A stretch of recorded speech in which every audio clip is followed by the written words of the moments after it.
Okay, let's talk about the hidden rules that shape literally every single one of our interactions. It's like there's this invisible game that we're all playing, but a lot of the time, we don't even know the rules.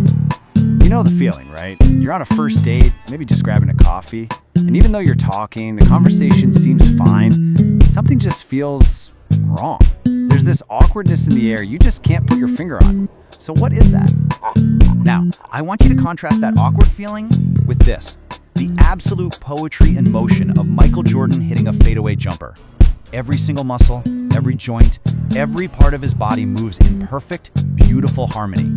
It's fluid, it's effortless, it's the total opposite of that awkward. So how on earth does a cringy first date connect with one of the greatest athletes in history? Well, they are both part of the exact same invisible game, a game of unspoken rules, of internal maps, and the subtle dance of how we interact with each other. So, let's break down that first rule. The first layer of this game is all around us, all the time. It's the actual physical space we share, and how we use it to send these incredibly powerful, silent messages about safety, about power, and about intimacy. Turns out, there's a name for this. It's called proxemics. An anthropologist named Edward Hall came up with it way back in the 1960s. And it's basically the science of our personal space. You know, how close we stand, how we move towards someone or pull away. It's a huge part of our non-verbal language. Hall actually broke it down into 4 different zones. You've got public distance, which is more than 12 feet away. That's for public speaking. Then there's social distance, from 4 to 12 feet, for people you know but aren't close to. Then it gets closer. Personal distance, about 1.5 to 4 feet, is for friends and family. And finally, you have intimate distance, less than 1.5 feet, and that's reserved for only our closest relationships. Just crossing from one of these zones into another sends a massive social signal. Now, that whole game of spacing that we just talked about, the one happening out here, was actually being run by a really complex blueprint, deep inside your own head. Researchers today have a new term for this, cognitive proxemics. It's a really fascinating idea. It's all about how our brain doesn't just react to the space around us, it actively builds a mental model of it. It's about that dance between what we imagine and what we actually do. Basically, what this all means is your brain is constantly running simulations. It's creating this internal map of your personal space, and it's predicting how interactions are going to feel before they even happen. That's the source of that off feeling on a date. It's your internal map clashing with what's actually happening in reality. And this is where things get really, really interesting. Performers, like mentalists, they're not psychic. They are absolute masters at reading and even manipulating your brain's predictive map. They might get just a little too close to see how you react, or use clever questions to make you think they predicted something. They're exploiting the very same mental processes that guide your sense of comfort to create this amazing illusion that they can read your mind. So, we've talked about understanding this internal map. But what happens when someone doesn't just understand it, but masters it to the point of perfection? Well, you get something pretty extraordinary.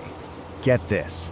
During the 1996-97 NBA season, Michael Jordan shot 49.5% from mid-range, on over 1,000 shots.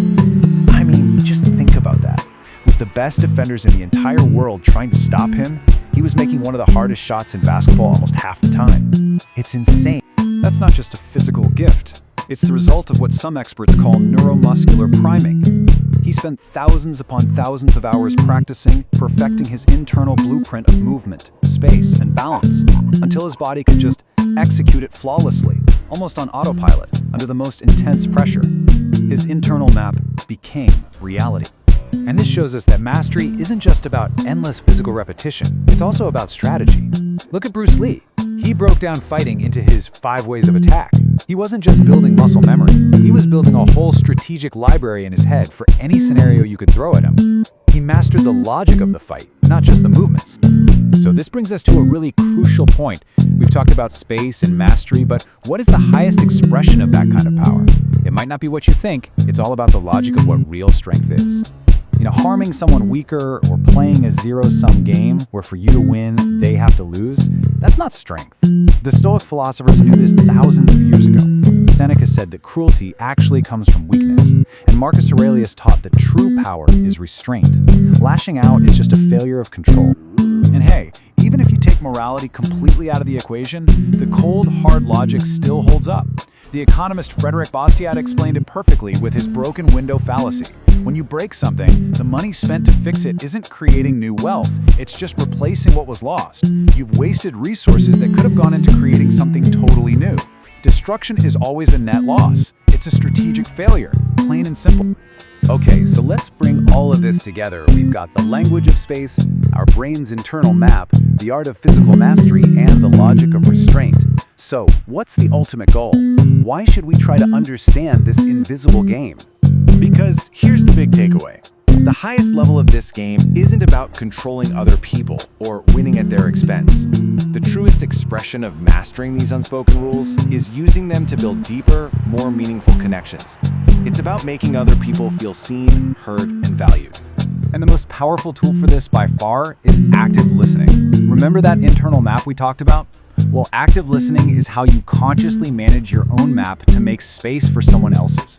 It's not just about hearing words. It means putting your phone down, putting your own agenda aside, and listening to truly understand, not just to come up with a reply. This one skill is the key to turning an awkward moment into a real connection. You know, it really all boils down to what the great philosopher Ted Lasso once said: be curious, not judgmental. That single idea is the absolute heart of active listening.